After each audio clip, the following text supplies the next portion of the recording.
This is the Future of Automotive with Steve Greenfield. Welcome back to the latest episode of the Future of Automotive on CBT News, where we put recent automotive and mobility news into the context of the broader themes impacting the industry. I'm Steve Greenfield from Automotive Ventures, and I'm really glad that you could join us. Well, some may accuse me of giving too much airtime to the threat of Chinese automakers, but I think that time will ultimately validate that my concerns are warranted. This week, a really terrific article out by Chinese industry expert Michael Dunne, who helps underscore just how much of a threat Chinese OEMs are to the auto industry globally. Dunne makes an argument that future historians will look back at 2024 as the year that China really shook the global automotive industry. And Dunne doesn't pull any punches with his analysis. Never before has America or its allies faced up to a bigger, faster, or stronger competitor. Never before have we seen the scale. China produces 30 million vehicles a year. That's twice as many as North America builds. Never before have we witnessed this much capacity, 48 million units, enough to supply half of global demand. Never before have we encountered such cost advantages. China makes cars at 25% to 30% lower cost than any other country. Never before has the production of batteries, the ascendant energy for powertrains, been so highly concentrated in one nation. China accounts for 76% of global EV battery production. China's top-down industry subsidies are 4 to 5 times higher than those in the West. They include low-interest loans, free land, discounts on energy to power plants, cash back to consumers, and much more. And then there's China's advantage with operating speed. Their intense focus and relentless and unparalleled work ethic means that Chinese automakers develop new cars in half the time of traditional automakers in the West. So what can be done about all this?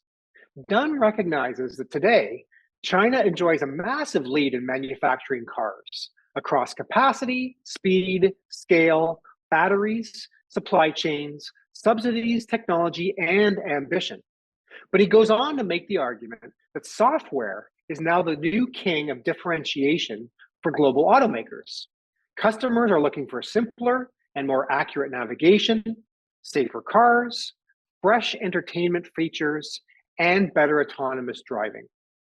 His bottom line is that software innovation may prove to be the powerful counterpunch that legacy automakers need to get right to compete against the Chinese threat and to survive to live another day. If you don't subscribe to Michael Dunne's newsletter and you have an interest in tracking the progress of Chinese automakers, please do check them out at www.dunneinsights.com. Highly recommended and relevant content. So with that, let's transition to our companies to watch. Every week, we highlight interesting companies in the automotive technology space to keep an eye on. If you read my weekly Intel report, we showcase a company to watch and then take the opportunity here on this segment each week to share that company with you. Today, our new company to watch is called BeyondMath. BeyondMath operates in an area called computational fluid dynamics, the equations that govern how an object moves through the air or how airflow behaves around an object. While we've continually improved our ability to predict the way air flows over the aerodynamics of a car design, we're still nowhere near perfect. And what we can do takes so much computational power that it's limited to supercomputers and GPU clusters. The result is the design process in industries like cars, planes, and boats involves a lot of wait time. How can a designer make a car more fuel efficient? Imagine that you've got 6 months to design a part for a car. Given that a simulation takes so long, you might get 20 attempts to try things out. But if a designer thinks of an idea and gets results within seconds or a couple of minutes, that in that same 6 months, you might be able to run 1 million possible computations or changes. BeyondMath's goal is to accelerate the digital design side of things, which means shortening the delay between having an idea and finding out whether it's likely to work. BeyondMath's first product is a digital wind tunnel that provides near real-time simulation of airflow across a complex surface at a fidelity that would normally take hundreds of times as long.